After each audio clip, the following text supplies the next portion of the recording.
The first bill is House File 363.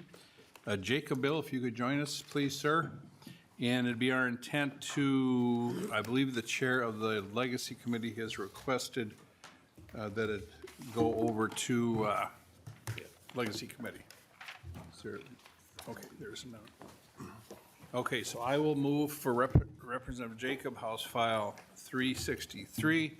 There is an amendment. Is that your amendment, Representative Jacob, to get the bill in the order you'd like? Yes. Okay, so I'll move the H0363A1 amendment. Any discussion? Chair Gomez. Yeah, thank you, Mr. Chair. Or I don't know if we want to let him describe it, or if you want to, or wait, this is the one that goes to the Clean Water Fund, right? Yeah. This one, yes, it does. Yeah, so, I mean, this amendment changes the source of the funding for this from the general fund to the Clean Water Fund. And I guess I'm just curious why, and I don't know if you know whether this is a way that we fund any other property tax credits or any other tax work out of this fund. And if you don't know, then we can certainly ask our staff. But what's the rationale behind doing this, please? Representative Jacob, why are you doing this? Thank you for the question. So I was recently appointed to the Clean Water Council, and just having, I've sat in on a couple of those meetings, and I've seen the amount of funds there and what they do with those funds. This seems like a good fit for this bill. So I decided to. Madam Chair. Yeah, do you know if, are there other tax items that are funded out of the Clean Water Fund or any other sort of dedicated environmental fund? Representative Jacob. I haven't looked into that. Okay, thank you. Maybe staff could help us on that, or? Mr. Chair and members, currently there are no property tax credits funded through the Clean Water Fund. Thank you. I think we should set a precedent here. Yes. Gomez. Chair Gomez. Yeah, thank you, Mr. Chair, and to Representative Jacob. I guess you know, my understanding is that the Clean Water Fund, it's not, you know, you fund a lot of different projects out of there. It's not like it's undersubscribed. It's not like there's a bunch of money sitting there, unless I could be mistaken about that. But, you know, the Clean Water Fund is funded out of Legacy, so it's constitutionally dedicated funding. And I guess we do set precedent, obviously, in tax committee for things like this. And, you know, I have some concerns about this sort of unorthodox and unprecedented manner of funding a tax credit. So just wanted to register that. And thank you very much, Chair Gomez. I'll move that H0363A1 amendment be adopted. Any further discussion? All in favor say aye. Aye. Opposed? No. I did that one myself. Or there's quite a bit of opposition, wasn't there? Over there, so, okay. And that's fine. That's fine. We can have opposition here. Okay, so now we have the bill as amended before us, and members, the motion I'll make is that House File 363 as amended be sent to the Legacy Committee. So to your bill, sir. Thank you, Chair Davids, Chair Gomez, members of the committee. So House File 363, also known as the Ag Water Quality Certification Bill, is a bipartisan bill that ties a $5 per acre tax credit to any acres in the outlined 8-county area in southeast Minnesota that are enrolled in the Ag Water Quality Certification Program. The bill is a response to a petition filed to the EPA in 2023 with concerns about nitrate levels in wells in that area that exceed safe drinking water standards. Today I have Brad Redlin and Hannah Bernhardt with me, and I'd like to have them speak to what the program is and why we need it. So, please identify yourself for the record, please, sir. Thank you, Chair. My name is Brad Jodal Redlin. I'm the manager of the Agriculture Conservation Services section at the Minnesota Department of Agriculture, where the Water Quality Certification Program is operated out of. Let me just quickly note at the outset that the The proposed legislation and funding is not within the governor's budget, so as a department, we are not here as an endorsement of the bill, but we are here to recognize the incentive intent to expand participation in the Ag Water Quality Certification Program. And the tax credit mechanism is something that has been presented to us previously from public input and from our own state advisory committee on a few occasions. So the topic at hand, for me then primarily is just to quickly describe what the Water Quality Certification Program in Minnesota is. It's really unique to our state. We're the only state that has this program which, through a risk assessment process, certifies farms throughout the state of Minnesota. We have some more than 1,600 farms certified. Risk assessment process for those farms is that they are reviewed, all parcels, all crops grown, all types of management on every farm is risk assessed for what might be posed as a challenge to water quality. And then through that risk assessment, through our professional accredited and licensed agronomists and conservation planners, they develop with the grower taking lead what practices they would implement or management changes they will implement to mitigate that identified risk. And once all those risks are mitigated on that farm, we are very proud to convey on them the water quality certification that provides that recognition for a 10-year term and under a contract with the state of Minnesota. Again, this is whole farm conservation planning and delivery that doesn't exist anywhere else in our country. At the federal or state level, Minnesota is unique in having this level of intervention and this level of practice implementation and farm management assistance, the service that we provide to growers through the Water Quality Certification Program. We also certainly, in delivering this program through risk assessment and mitigation of the known sites and concerns for water quality impairment, we obviously then have the full tracking and recording of all management and implementation changes. We record the actual outcomes of those practices that are implemented. You may be familiar with the work of our soil and water conservation districts, the Federal Natural Resource Conservation Service, the practices that they implement on farms. We are all doing the same practices. There are practice standards for implementing different things, be it cover crops, be it a grass waterway, be it any number of practices, and certification responsible for hundreds of separately different practices, totaling over 7,000 practice interventions on farms through our work so far, that we can absolutely produce the outcomes, the soil saved, the phosphorus saved, exactly the same as the soil and water conservation districts or USDA can. We are obviously all just doing those same things. There's certainly nothing different or unique or hidden about the Water Quality Certification Program. We do the same practices with the same outcomes.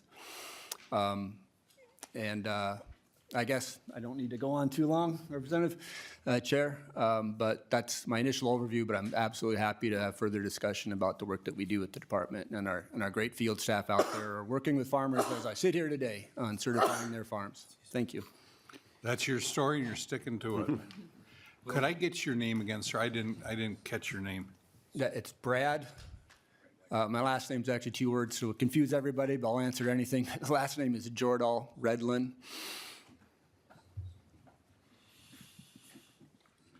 R-E-D-L-I-N? Correct. Okay, thank you. Thank you very much. Okay, questions for the first witness here from members. Representative Gomez. Thank you, Mr. Chair, and thank you, Mr. Redlin. Okay, so you run this whole program. We have SWCDs. We have the USDA making interventions. You know, I don't know a lot about this issue, but I just read the newspaper like everybody else and was just really alarmed about the findings by the EPA when they came to visit. And it stuck out to me because during that same period, the EPA also did some enforcement in South Minneapolis, where I represent, that you know, was about, like, you know, protecting human health and these things. And so I guess I wonder if you can give me a sense of the scale of the state investment in these kind of efforts that you're describing. Mr. Jordal Redlin. Chair, Representative, thank you. Happy to just co-chair, I guess. I guess I'm going to have to limit myself to speaking about the programs that we operate, or this program in particular. I cannot speak to the total investment on all ag conservation services of the entire state of Minnesota. Right. Board of Water Resources obviously has and receives through the Clean Water Fund and other sources the most money. MDA receives a lesser amount. But with that money at the Water Quality Certification Program, we receive $3.5 million a year. And that investment then, again, is an initial investment at the time of certification that then applies over a 10-year period. And tracking those dollars, which I guess I'll wade right into it, but I guess I'll preface my remarks by saying you all probably know more about ag policy than I know about tax policy, but I'm going to go into ag policy a bit right here. The program that we fund, we have certified over, nearly 1,200,000 acres. On an acre basis of that funding analysis, we're about $25 an acre, and that's probably, well, it varies on other investment. You asked about other conservation investments. Two points to be made on that. The certification program is a service provided to the growers through our local certifier that is really acts as their personal consultant. And they say, we've identified, as I noted, it's a risk assessment process. And they said, we've identified a particular risk, and there are options to address that risk. The Soil and Water Conservation District might have that option. The NRCS might have that option. So our certifier then helps and guides that grower through the process of getting that financial assistance that exists anywhere. So the crux of our program is we assess for risks, we find risks, then we work with the grower and all available options to mitigate that risk so that the water is protected and that any impairments are now prevented. Mr. Chair? Chair Gomez? Oh, just, so what is the base budget for the program is what I was really asking. Okay. If I maybe Mr. didn't say it right, I apologize. Mr. Jordahl Redlin? Mr. Chair, Representative, it's the $3.5 million $3.5 million. annually. Thank you. Thank you, Mr. Chair. So, Chair Gomez? yeah, so I understand that this bill was heard informationally in the Ag Committee, even, like it's in our possession, but you guys had an informational hearing, is that right, Representative Yes. Jordan? Representative Jacob? Okay. Okay. Great, Chair Mr. Gomez? Chair, thank you. So, because I watched a little bit of it, and there was a very interesting question that was asked of you, Mr. Redlin, Mr. Jordahl Redlin, by the chair, and so I'm just going to ask you exactly the same question that he asked you. Is there any evidence in any state anywhere that $5 per acre has or is going to improve water quality? Mr. Jordahl Redlin? Thank you, Chair and is that Chair and Co-Chair, is that correct? She's a chair too, I'm a chair. Chair. So I say Mr. Chair and Chair? We're Chair. both chairs. Yeah. Mr. Chair? Chair Gomez? I was asking Yeah, that no, as I've a got this. question to Correct. you, so is that yes or no? Mr. Jordahl Redlin? The answer that I gave to that question is, has a $5 tax credit in any state anywhere ever cleaned the water? And no, of course it hasn't. $5 tax credit is not an environmental action, and no other state in the union has the Ag Water Quality Certification Program. So absolutely the answer to that question, as I gave to Chair Hansen, is no, of course not. Thank you, Mr. Chair. Chair Gomez? Thank you. Okay. Okay, let's go on. Any other questions Chair, could I have a for Representative Smith? Yeah. Thank you, Mr. Jordahl Redlin. It was Sovereignty Day on that day in Ag, so I wasn't able to ask this question there, so I want to ask this question here. Specifically, so this credit is supposed to incentivize, I assume, people to, if they haven't already had their land certified in the Water Quality Certification Program. In the 8 counties that are named in this bill, can you give us some idea of how much land is certified? And does the department have any idea what land isn't certified that might be certified if this incentive were to work? Mr. Jordahl Redlin? Thank you, Chair and Representative. I don't have those numbers off the top of my head. I apologize, but we do have the database. I can have those numbers generated very easily for you in terms of how much they're certified.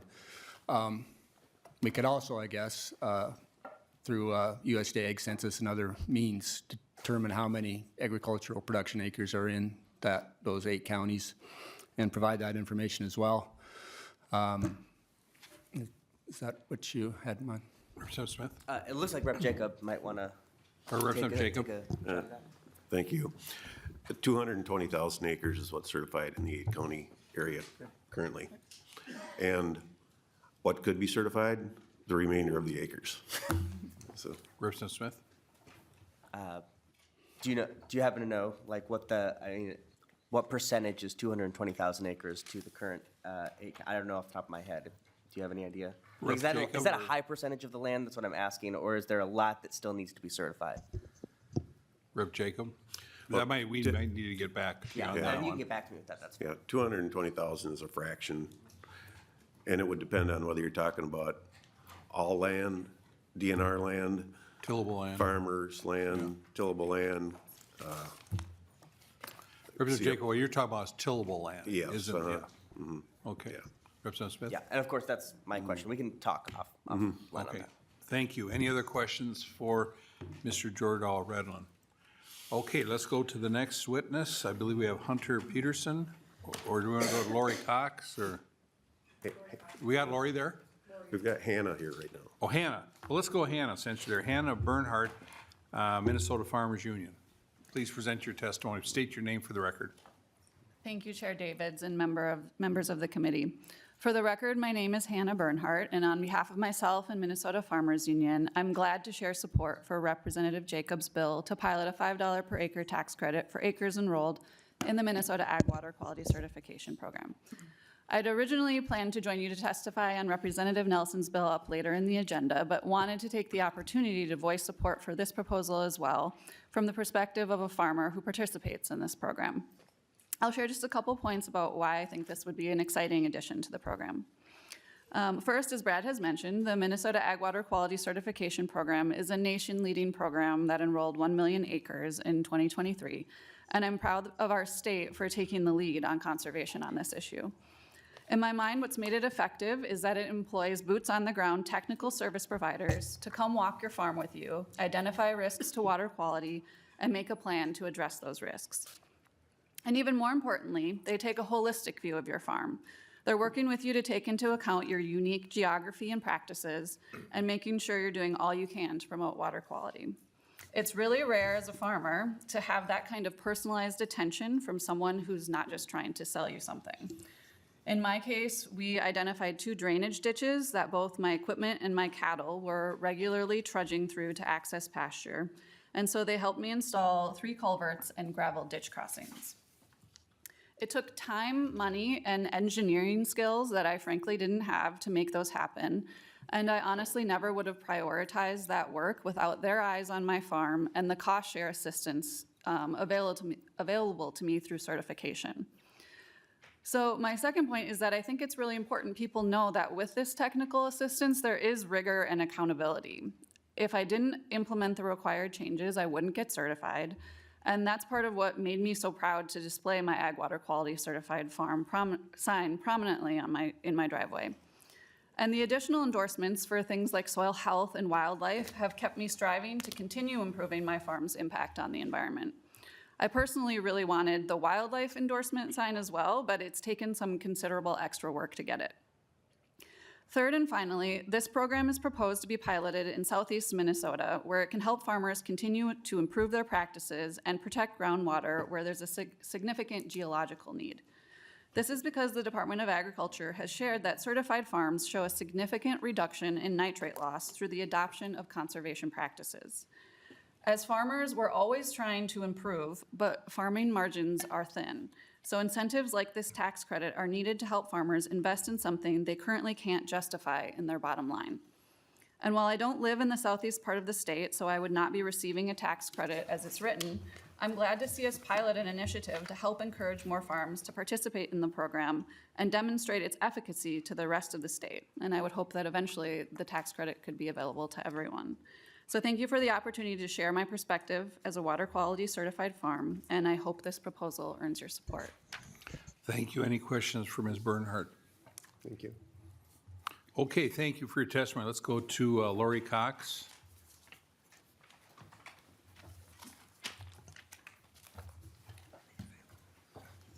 And then why don't we get Hunter Peterson up there too, so we'll have our final two.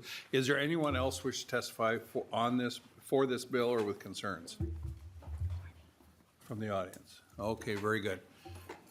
State your name for the record, please, and present your testimony. Thank you and good morning, chairs and members. My name is Lori Cox. I live at Roots Return Heritage Farm in Carver County. Thank you for allowing me the opportunity today to testify in opposition to Representative Jacobs' House File 363. The bill was heard in the House Ag Committee Monday as information only, as was discussed here. And when Representative Hansen asked Program Manager Brad, are there tax reductions in other states providing that water quality, Brad had answered no. My farm was certified in 2016, and I joined the advisory board afterwards. I rent my land and fruit crops to new and beginning food farmers. I utilize continual cover crops on highly erodible soils near the Minnesota River Wildlife Refuge. I live in a vulnerable groundwater area. I only till ground when planting annuals, otherwise I no-till my cover crop seeds. No synthetic nitrogen, no pesticide class chemicals, and drip irrigation is used for water efficiency. I just outlined several practices that actually provide air, soil, and water quality.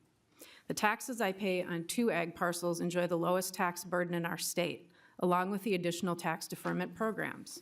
I myself am enrolled in Green Acres and also homestead both non-contiguous parcels to fall under that homestead reduction. Representative Jacobs' bill proposing this tax credit is misguided. Proposing a tax credit will not provide clean water outcomes, nor has the years of this program's existence. Not one state agency claims that this program provides water quality improvements from ag pollution impairments, and in fact, ag shows up increasingly in impaired surface waters and groundwater, which MDA itself reports. I served 6 years on this advisory program board, but was the only member not renewed for service this fall. Everyone should know that there are no actual measurements this program has to claim improved water quality outcomes. If you place a rubber membrane underneath and walls around an ag parcel emitting pollution, you will improve water quality. But since that's not realistic, anyone should be able to state with ease how practice A will provide assurance for water quality outcome B. Modeling doesn't explain outcomes achieved, but measurements do. Ag organizations that are supporting this see another offer of taxpayer subsidy with no testing or end results attached. Sounds more like a fleecing for Minnesota taxpayers. Perennial use of synthetic nitrogen, oversupply of manure, neonic-coated seeds, chemical sprays, tillage, drain tile does not assure water quality. All practices are producer choices and are allowed under these certified acres. EPA stepped in last year when our state agencies didn't for high nitrogen in private wells, even where Representative Jacobs' district lies. Per the last ag census, the majority of acres in Minnesota still do not implement conservation practices. MPCA, which is home to Clean Water Council, states that if all BMP's, best management practices, were followed on all ag acres, we still wouldn't have clean water. When I asked MDA to review with our advisory board ag pollution and water quality reports provided by them, MPCA, DNR, MDH to help guide the program's efforts where it's most needed, my request was met with some anger and refusal to review the very data needed to make these program and quantified decisions to say where this program would be most effective. Because of no measuring infield, edge of field, drain tile discharge, hard data of this program's efficacy is missing. No well testing, no surface or groundwater testing, no soil tests. In 2023, when myself and others proposed improvements to Brad and Commissioner Peterson, which included testing and governance requirements, along with increased funding, they just said thanks. My midpoint letter of compliance for this program just came in the mail and no one visited my farm. The program claims to remove ag pollution risks to water quality. They're unsubstantiated. NRCS here in Minnesota says where these recommended practices originate, they state it is next to impossible to make any guarantees to specific water quality outcomes due to a multitude of factors, even on my own farm, I understand. Soil type, depth to bedrock, weather, floods, droughts, climate projections, producer education, producer familiarity with the practice, equipment, drainage, irrigation, consistency of practice, etc. The very program's existence relies on clean water funds, which has already cost taxpayers over $54 million to date. But where is the ROI? Taxpayers also currently pay to clean up and mitigate ag pollution issues through no fault of their own. Clean Water Fund recipients are to follow statute mandates in Chapter 144D.50, Subdivision 4. Expenditures and accountability, Subpart A reads, "A project receiving funding from the Clean Water Fund shall include measurable outcomes as defined in Section 3.303, Subdivision 10, a plan for measuring and evaluating the results, and an assessment of whether the funding celebrates cultural diversity or reaches diverse communities in Minnesota, including reaching low and moderate income households." Your opposition to this bill will help keep conversation honest that degraded water quality from ag sources needs more help than just this program existing. I thank you so much and I'm happy to answer any questions. Well, thank you, Ms. Cox. Any questions for the witness, for the testifier?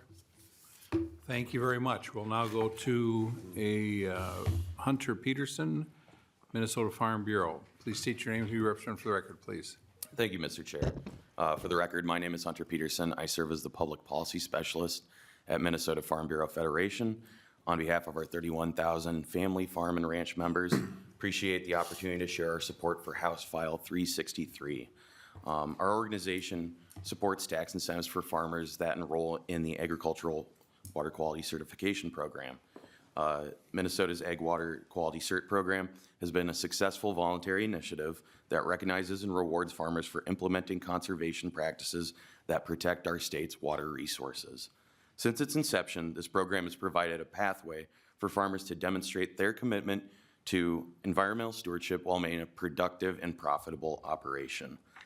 With ongoing dialogue about water quality in southeast Minnesota, we understand and appreciate the rationale for targeting this credit towards the karst region. The proposed tax credit is a logical next step, encouraging greater participation in this program.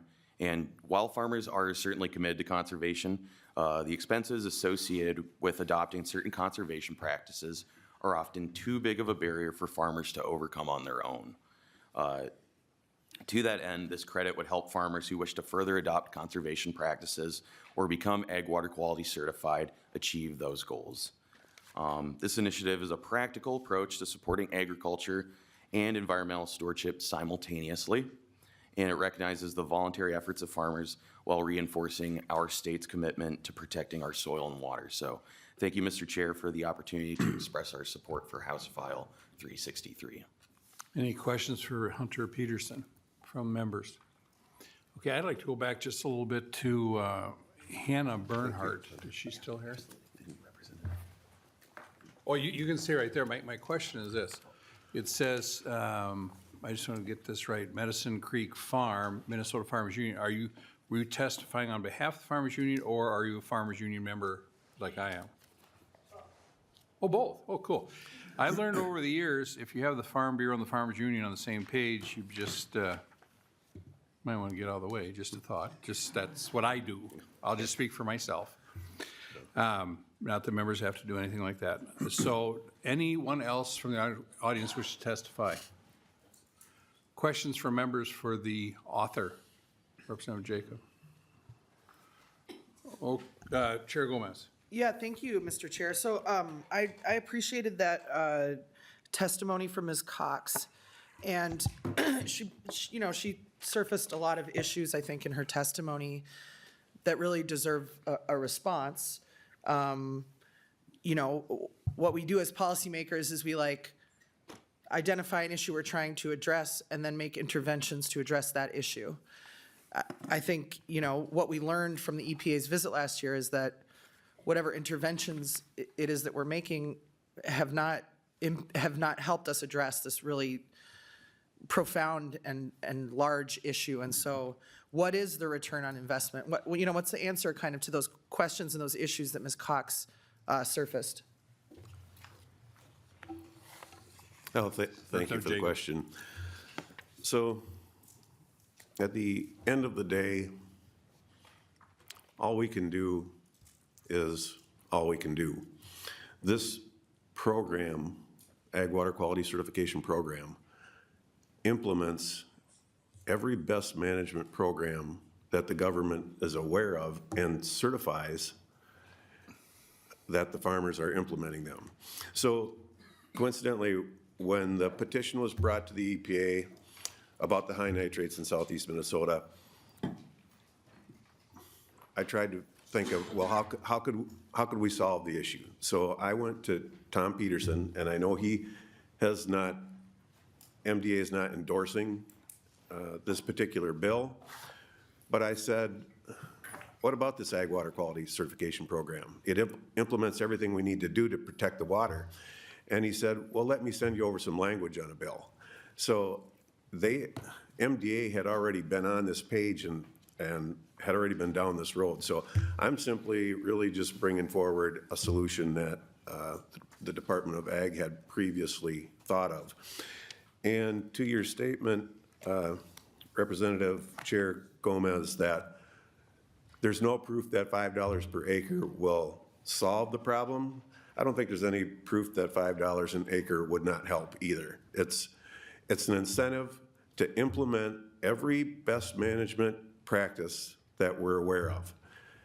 And if you stand against that, I think you stand against clean water. Chair Gomez? Yeah. So I guess I'm interested in like what is the actual evidence or the theory of the case that an additional, incentive around property taxes, and of course, I mean, there's an argument for this, and obviously there's a reason, I suppose a policy reason that people, that this is the case, but I mean, agricultural homestead land, as you know, is the lowest, property tax classification rate, or one of them. I guess 4D is lower now. And homestead for blind or disabled people. But, farms have some of the most generous kind of property tax treatment in the state. And I'm just like, what's the actual evidence that like an extra $5 an acre would improve water quality and not just be, a way to give public money, to people who are already doing something, or to, landowners that already receive really favorable treatment in the property tax system. May I respond? Well, first of all, I think you're 180 off on ag land being the most generously not taxed. If you compare it to the amount of services that it demands, agricultural land demands almost no services. It doesn't require water, sewer, emergency services, anything. Yet it continues to pay into the property tax system. So I would say that your statement is not the way I see it. And why would it make sense? So conversely to doing the best thing we can, being good stewards of the property, if we just went out there and did the opposite and started applying chemicals unrestricted and just went the other direction, of course that would have a negative effect on the environment. So promoting doing everything we can to protect the environment is certainly a step in the right direction. So it's a good bill, it's a good solution, and I would just reiterate, if you're against the bill, you're against clean water. Chair Gomez? Yeah, thanks, Mr. Chair. I mean, I suppose that's one way to go, to say that if you oppose this particular intervention, you're against clean water. But the fact of the matter is that we have thrown literally billions of dollars, of public dollars, at this issue, and there need to be demonstrable results when you're expecting additional public dollars to be thrown at an issue. There needs to be an actual connection, right? If you want billions of dollars to be thrown at an issue, then you don't, and like we have outcomes that are just unacceptable. It's like the idea that we would come and say, oh, you know what is the clincher here? Let's just throw more money, throw more public dollars at this issue. So I guess I just, certainly you're welcome to, speak to people's motives all that you want. I mean, it's not the custom of this body to do that, but you're certainly welcome to come in front of this committee and do that. But, when I speak about the classification rate being one of the lowest, I cited the other two that are lower in the state. That's not an opinion, it's in black and white. And so, certainly you're welcome to have your opinion about that, but I'm actually speaking to a number that's in statute. But thank you, Mr. Chair. Thank you, Chair Gomez. Representative Weiner. Thank you, Mr. Chair. And if I'm out of line here, just let me know, but since we have dual chairs and there's comments and stuff made, is it all right to ask the chair a question or the other chair? You can ask any question anyone you'd like. Okay, thank you. So my question, and I'm listening to what you're saying, Chair Gomez, would you, I'm trying to wrap my head around it, would you suggest getting rid of the program altogether? Chair Gomez. Thank you. I'm not on the Agriculture Committee. I'm not on the Legacy Committee. I'm not suggesting that. I'm not sure where that comes from, but I'm saying that when the people spend money on, this is the same thing we're talking about across the government enterprise. When the people spend money on something and it's supposed to do something, then we should be able to present evidence that it's doing the thing. When we come and say, hey, we want to spend money to do something, we want to spend more money to do this something that we haven't proven that the money that we're already spending on does, we just need to ask questions, that's all I'm saying. Representative Weiner. No, and I understand that, and I guess the point is if we follow the natural progression, if the idea is that it's not serving a purpose, then are you suggesting that maybe we should cut the program? I guess is what I'm trying to understand. Mr. Chair.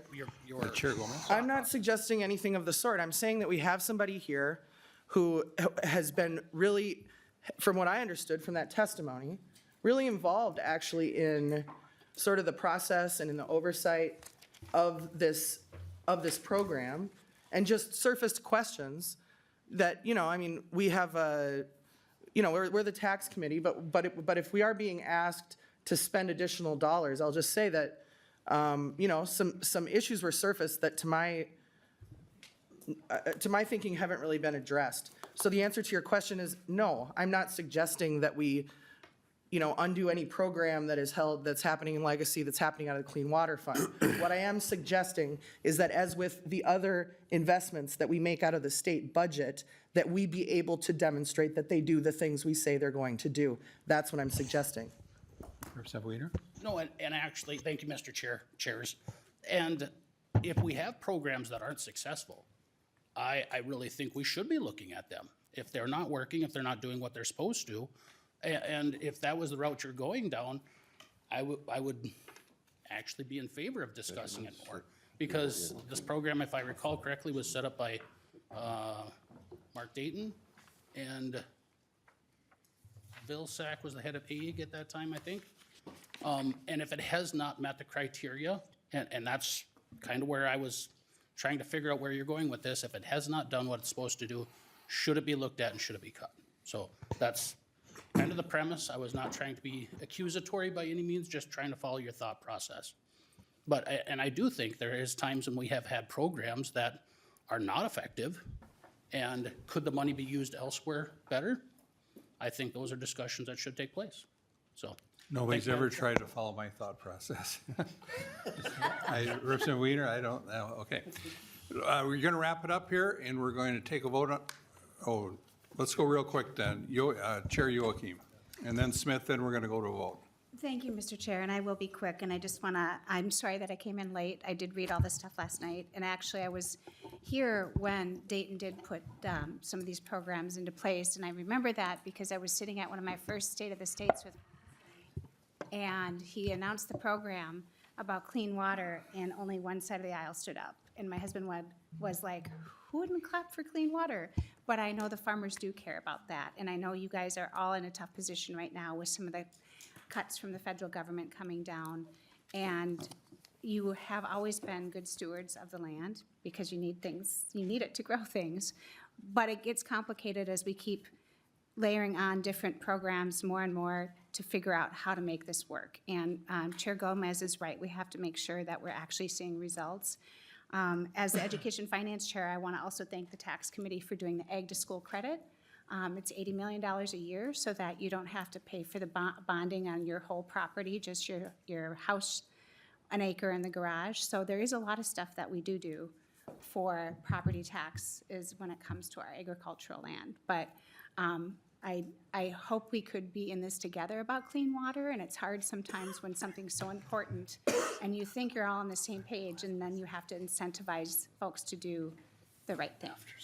Now, if it's about just making sure that you can hang on right now with these strange times we're having, we could have that discussion. But I just wanted to throw that out there. Thank you, Mr. Chair. Representative Smith, and then we'll go to the department, and then we're going to take a vote on this. Representative Smith. Thank you, Mr. Chair. Thank you, Rep. Jacob. I appreciate where you're coming from. Obviously, this is our area of the state. This is where we drink the water, our families drink the water, so we care very deeply about this, and I do take you at your word here. I don't think this is necessarily the bill to do that. I think we're conflating a couple of things. We're conflating the program itself, which is good, as you mentioned, and I think the department does a good job, and this bill, which is a property tax incentive that, in my opinion, is overly broad to land that is taxed at a very low rate already compared to apartments, other residential dwellings, to try to get people to enter this program.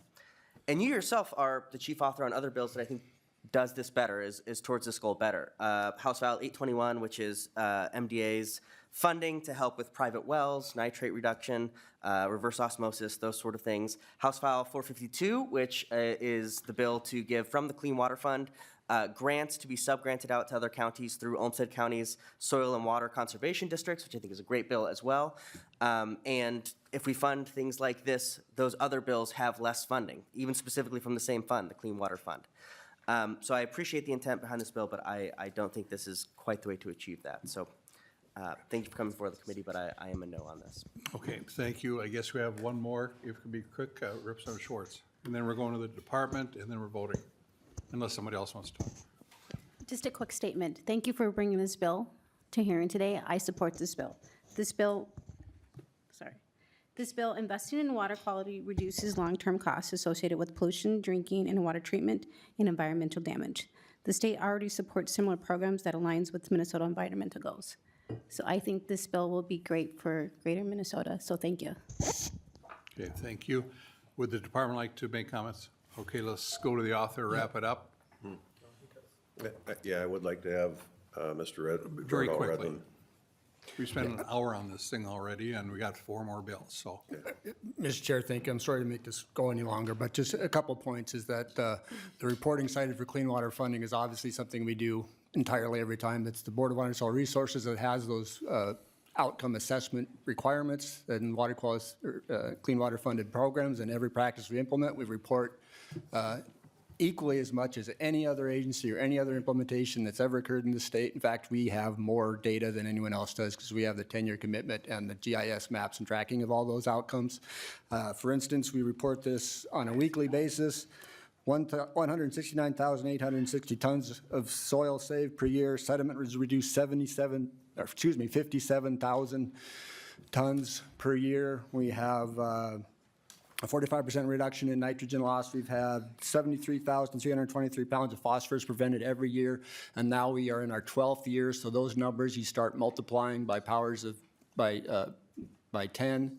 So to give you some idea of the outcomes we're achieving, and we're achieving that on about $25 an acre, when a similar program at the federal level, like maybe Conservation Reserve Program, that's approaches $200 an acre. So we're doing it at a lower cost than any other intervention that exists in our country right now. Okay, thank you very much. Wrap it up, if you would, please, Representative Jacob.